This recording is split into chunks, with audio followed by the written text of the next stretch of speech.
right, it's kept on 4. We'll see what he put together. Starts off on wastes. That's not the sign of a strong mulligan hand. Well, it's not only the weakest land to naturally draw on his deck. He's playing against this 4 Ghost Quarter, 4 Path to Exile deck as well. And he only has 2 basics in his entire deck. You were hoping to get this card out of your deck for free, not actually draw it. Exactly. Also, it suggests that he has no other lands in hand. Mm-hmm. So imagine he would lead on just about anything else. Now, the next question is whether or not Todd's hand is serviceable. Does it play?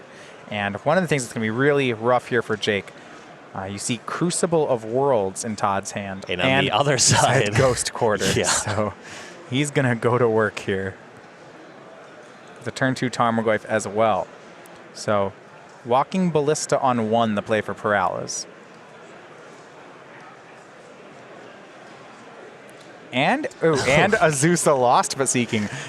We got the combo. This is going to be. This is good. Oh, how about Stony Silence too? This is reasonable. I like this Azusa. I like Azusa as a card. Just always putting in an honest day's work.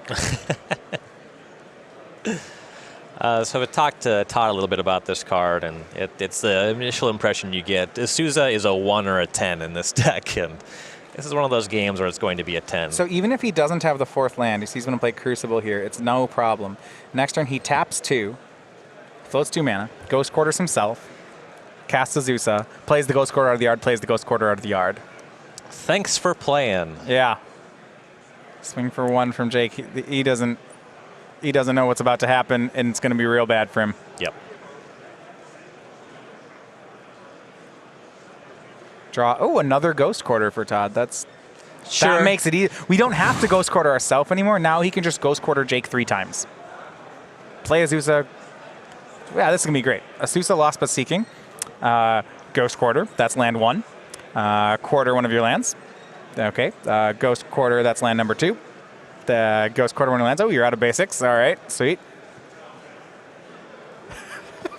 Old Strip Mine Crucible Lock. Ooh. Yeah, I mean, this is like when you have it with 2 explorations. This is good. This is some real vintage magic here. As we see a do it again. colorless deck with lands that tap for 3 versus Strip Mine Crucible. I can play 3 lands a turn, and one of them just destroys your land. Fast Bond in play for Stevens. Jake's going to play this for as many turns as he needs to, as he wants to put up with it. But these 2 cards on the board, the Ballista and the Matter Shaper, they are the only cards that Jake is going to cast for the rest of the game. So unless he plans on dealing 17 with these 2 cards. Jake already had the misfortune of mulliganing to 4 cards, and then Stevens just does this to him.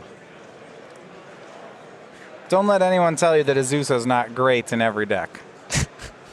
Going to dismember the Azusa. Okay. That had to happen. Yeah.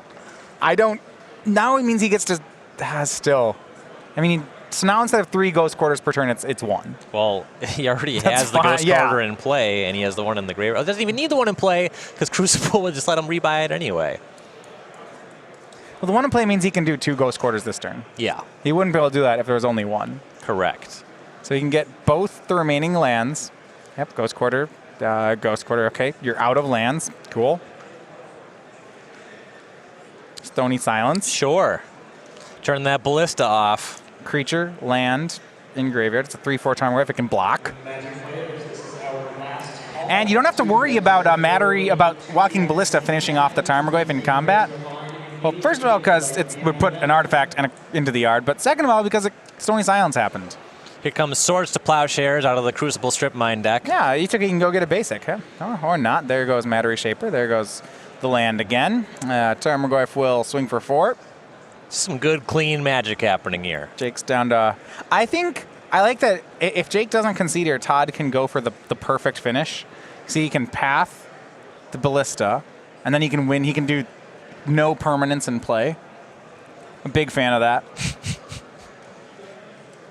What'd you do? I answered all their cards. I guess it's not the full perfect. Jake still has cards in hand. Yeah. I'd like to, ideally, you'd have the Death Cloud effect where you get everything. Lands, life total, creatures, cards in hand. You're a pretty greedy individual. if you're gonna go for it, you know, let's. Have you done that when you win with a Death Cloud and you get everything? They end up with 0 life, 0 cards, 0 creatures, 0 lands. It's a very set. There's like this clean feel to it. You know, you're like, I did it. I got it all. No, I have not. I played Death Cloud and Extended, and I Death Clouded for enough every time. This perfect nonsense, it doesn't do it for me. I mean, the thing to do it, the X damage from Death Cloud has to kill them as well. That's you need to just actually get everything. And that's going to be the handshake. Todd Stevens, Green-White Company, wins on table 1, and at 12-1, he's going to be the first player in the top 8. Really good work by Stevens here. This Green-White Company deck, it really looks like something.